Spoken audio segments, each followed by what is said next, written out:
Alors actuellement, donc, les injections permettent d'une prise, on va dire anti-âge, de grande qualité. Maintenant, on va distinguer trois types de prise en charge au niveau des injections.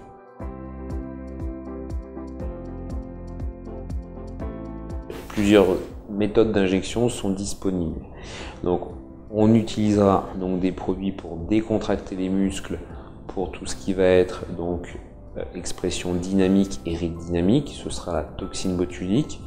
Donc des produits injectables comme les fillers pour corriger une dépression ou un creux ou apporter du volume, ce sera par exemple l'acide hyaluronique. Et enfin des produits pour réparer la peau, pour améliorer la texture de la peau et son élasticité, ce sera l'utilisation des skin boosters et du plasma riche en plaquettes.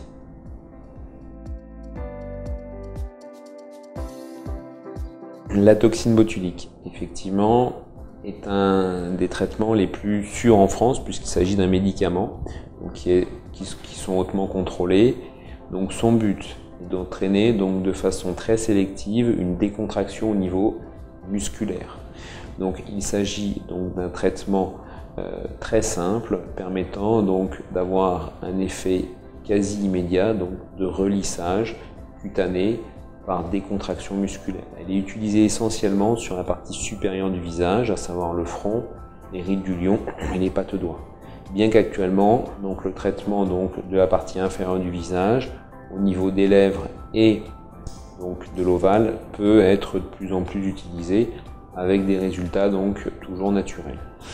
Un point essentiel est de toujours d'utiliser cette toxine avec parcimonie de façon à garder une légère contraction musculaire pour avoir ce qu'on va appeler cette touche française, cet aspect naturel, et ne plus avoir des visages figés, inexpressifs, qui sont heureusement passés de mode.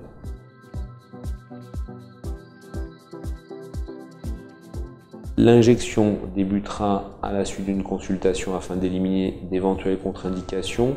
Certaines maladies musculaires en sont effectivement des contre-indications rares mais réelles. La grossesse et l'allaitement évidemment, et la prise d'anticoagulants qui risquerait de faire diffuser la toxine. Des vieux antibiotiques peuvent également être des contre-indications qu'on utilise maintenant plus tellement, qui sont relativement anecdotiques. Après avoir réalisé des dessins sur la peau au niveau des points d'injection, à vous avoir fait faire des grimaces, l'injection se réalisera sur une courte période. Généralement, les bleus sont très rares, et ce qui permettra à la patiente de reprendre ses habitudes de vie et son travail quasi immédiatement. L'effet débutera 2 à 5 jours après l'injection avec un plateau d'action maximal au bout du 15e jour. À ce moment-là, une consultation de contrôle sera réalisée pour une éventuelle correction si besoin.